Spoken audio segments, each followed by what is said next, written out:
Hi everyone and welcome back to the channel. Thanks to all the subscribers so far. I'll run through what I'm doing on this video. First job is these connecting rods, which I've got to put a small end bush in and ream to size, and then just check the balance of them. That's quite an interesting job. It's one that I've never done before. It's for in fact, I've got a text what it's for. It's for a 1943 Ford Flathead 221 V8 engine, but it's going into something really cool. It's going into a 1942 Canadian Universal Bren gun carrier. So yeah, that's an interesting one, which I'm going to be cracking on with that today for my customer. And then I've also had dropped off a 1972 Mercedes V8 for reconditioning, which is there, and the customer has had someone start to strip it down, but I think they've kind of lost their way with it a little bit, so he's brought that down in a load of boxes, which I need to sort through and work out what's what with it. But first off, it's the con rods, so I'll plan how I'm going to fix them and video some of that. So the first thing that I'm going to do on these side valve or flathead con rods is nip all the big end bolts up. The reason I'm going to do that is because I'm balancing these or checking the weight on them. I don't want no weight hanging off in different places because it will massively affect the end-to-end balance. So I'm going to nip them all up, torque them all up, just to a low torque, so I know that they're all set the same. And then the next thing I'm going to do is fit one of the bush into the damaged con rod. And what I'm going to do with that is I'm going to use the new bush to push the old bush out and fit it at the same time. So I'm going to set up the gudgeon pin press for that. This is my Sun gudgeon pin press. I've got all different attachments for it, so what I'll do is I'll find something that fits nice and snug around there, and then I can push quite nice onto that and just push it through. So I'll just set that up and then I'll video it happening. So that's the new small end bush fitted into the con rod. That's the old one that I've pressed out. So the next thing for me to do is to drill these few oil holes into the con rod and then hone it to size, and then just balance the rest of them. So I've run into the first problem with the small end bushes.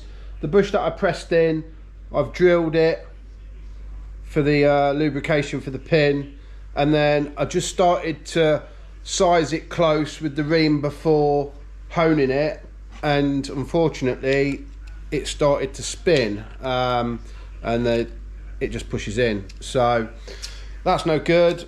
I've tried the other brand new one and same thing, just pushes in with a measure up. Basically that's about 4 thou too small. I should have measured it as I took it out, to be fair, but I just assumed that they was going to be sized right, but there you go, you shouldn't ever assume anything. So I'm going to find some bronze out and I'm going to make a bush from a bit of bar stock.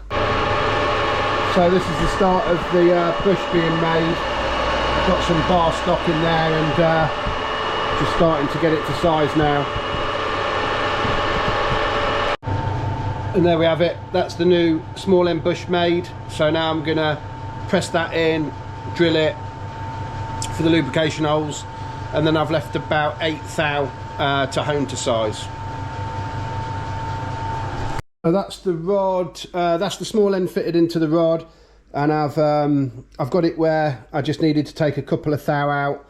I've been honing it to size now, so we're just about there. The gudgeon pin fits really nice through that, so I'll just give it a little bit more and then that's done.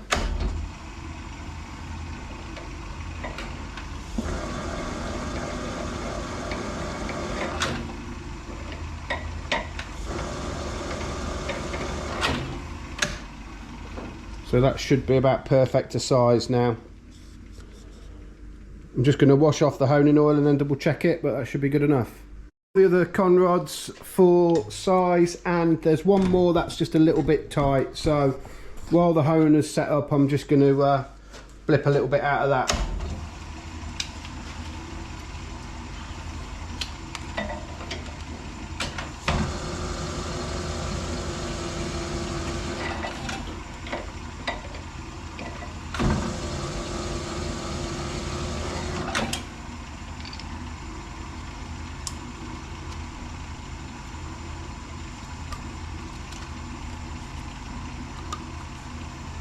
I'd say that needs just a little bit more.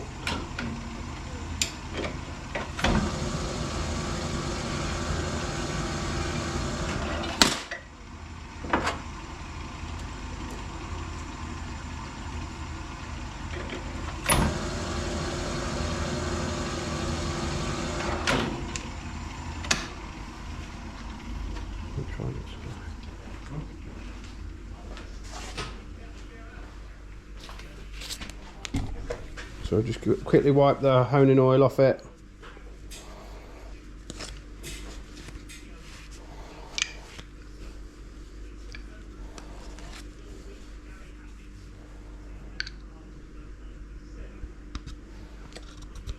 There we go. Perfect.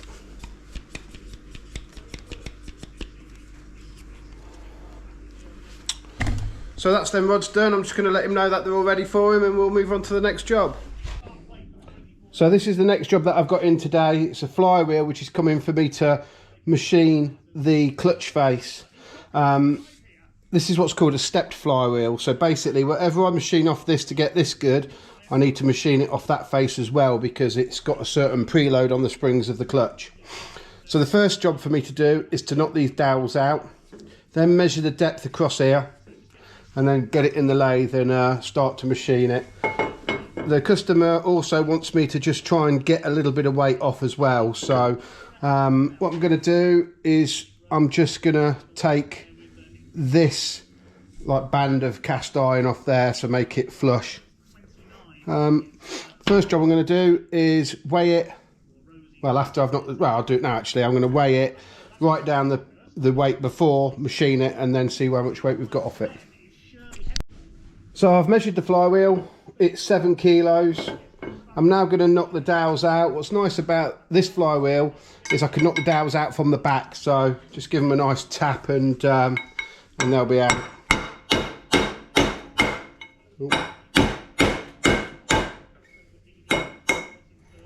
There's one.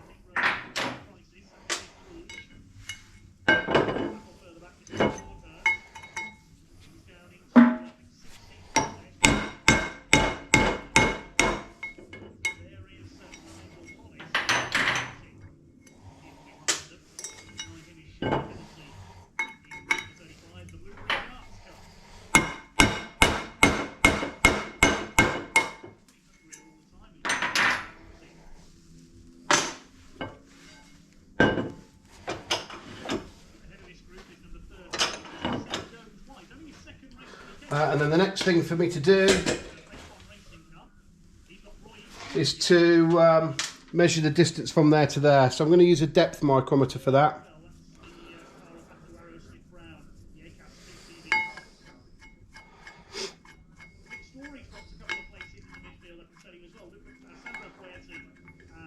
So I'm going to just zero the mic out and then fit it on the step.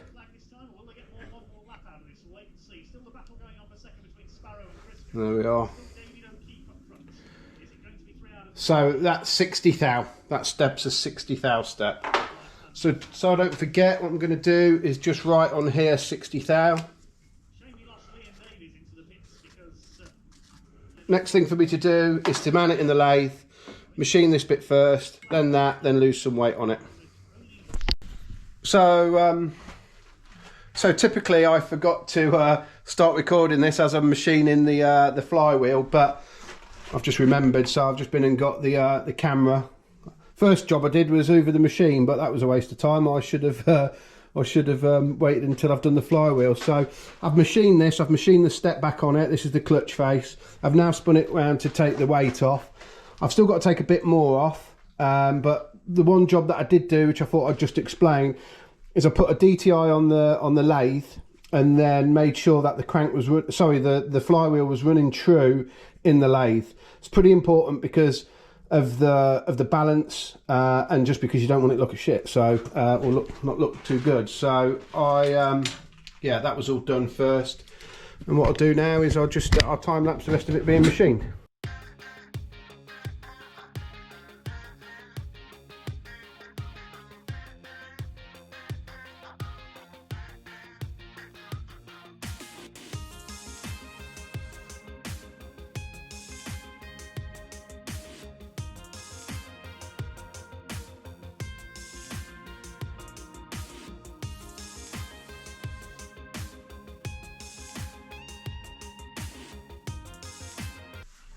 So that's the scale set to 0.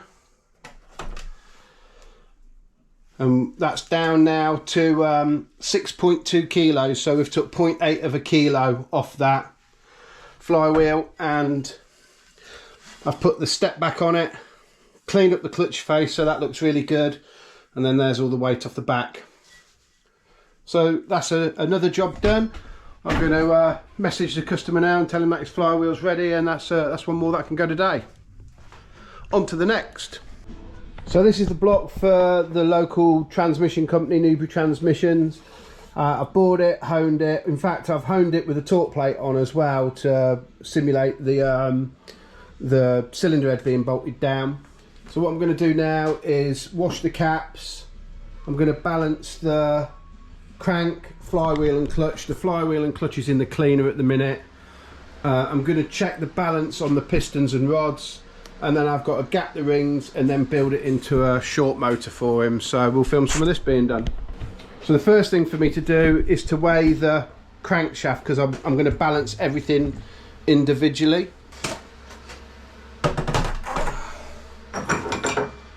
And that weighs 13.8 kilos, so I'll make a note of that. And then I'll start to put that on the balancer, and then set up all the computer part of the balancer. So I've put the data in the machine for the crankshaft. Luckily, I've done a few of these, so the data was already in the machine. I just had to check that the weight and the centres was correct.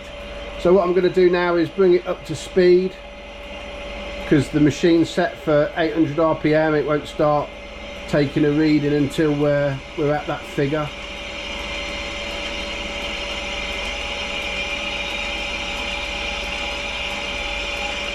In fact, it's not picking up the RPM now, so that's just a quick tweak of this. There we are.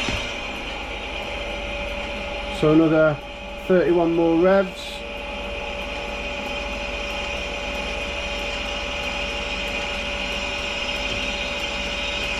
And what I'm going to do is I'm going to let that run a few times just to give it a good base reading.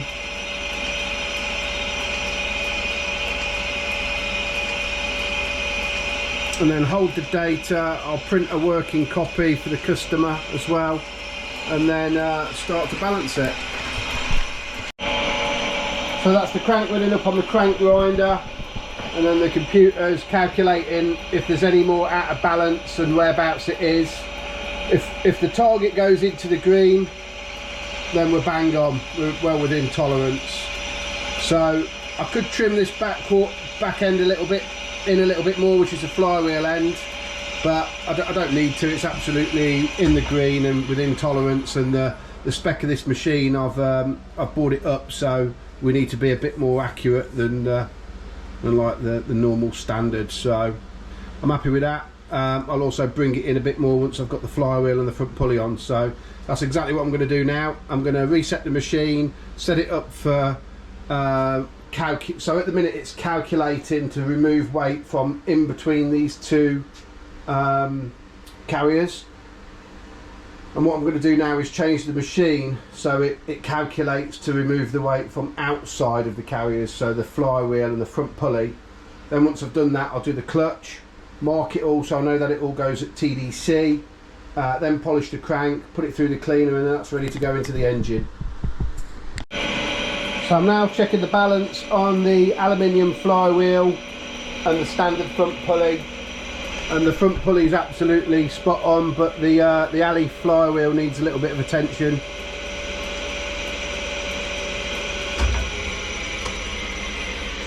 So I'll get to work on that. So that's the flywheel in balance. All I've got to do now is bolt the clutch on and then balance that. So I'm just doing the clutch cover, and I've noticed a sticker on it saying precision balanced.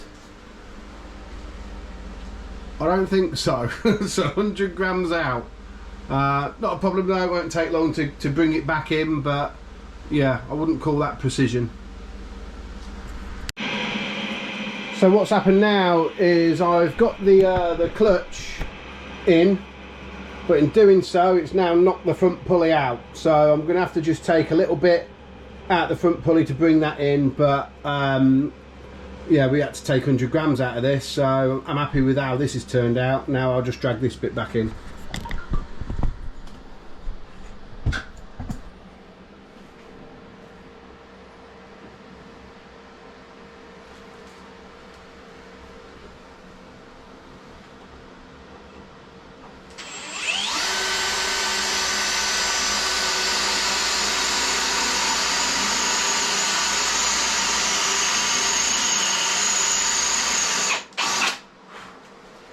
So what I've done first is just put a small little drill mark into the front pulley just to see how much it affects it, and to just double check that it is coming off in the right place.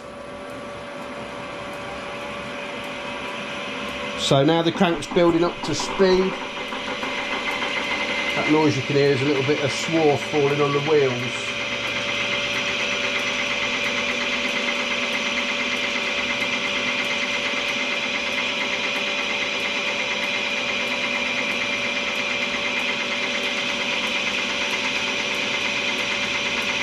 I'm going to let that run again because I've held on to that, so I could have affected the out of balance slightly.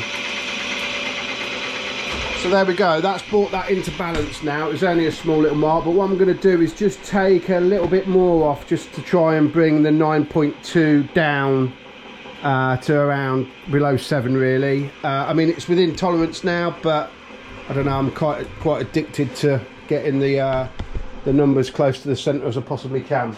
So I'm going to take a little bit more off that.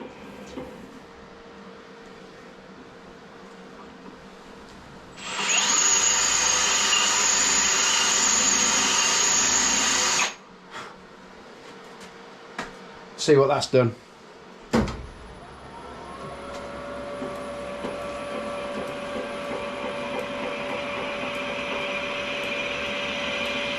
And there's a little bit of metal that was making that noise before, look on my finger. Just flip that bit off. So it's building speed up. What I'll do is I'll just show you. Let the machine run its countdown again. So there we go, it's building speed up. I'm going to hold the data now. So the flywheel and clutch has come down to 3.077 grams. If I wanted to try and bring it down, that's where I'd need to take it from. The front end of the crank's come down to 5.8 at 191 degrees, but I'm well with, everything's green, so I'm well within quite a high tolerance of accuracy. So I can shut that down now. Next job for this is to strip it all off. I'll mark TDC first. I don't need to do it on the front pulley because the front pulley's got a keyway, but I'm going to mark TDC on the clutch and flywheel. I'm then going to polish the crank and then build the engine, gap the rings. But what I'm going to do is I'm going to call this vlog a day now. It's going to be a quick vlog. I'm hoping just a couple of jobs on this because I'm going to try and get 2 out in pretty quick succession. So the next vlog will be the Zetec going together, and hopefully the end of Alistair's V8. So yeah, thanks for watching, guys. If you haven't subscribed yet, if you could, that would be awesome. I'm desperately trying to get up to 1,000 subscribers. I think we're in the 600s now, so we're going the right way. I hope you've enjoyed the videos. If there's anything that you guys want to see in a future video, if it's something that we do here, obviously cooking a burger is not going to be an option, or painting a car, but if there's anything engine wise you want to see, in fact painting a car might, because I've got a sweep. If there's anything engine wise you want to see, just leave it in the comments section below. If it's something that we do, I'll film it, and if you want it a bit more accurate than the videos that we do, just say, and I'll make it a bit more accurate as well. Like I say, guys, thanks for watching. Please subscribe, hit the like button. If you could leave the word Zetec in the comment section below, that would be awesome. All I'm going to do now is get this Mercedes V8, well, I can fit it through the door, so I'm just going to quickly whip the torque converter off and the flex plate, and get that in, ready for that being stripped down. But like I said, guys, thanks for watching, and I'll catch you on the next video. Bye.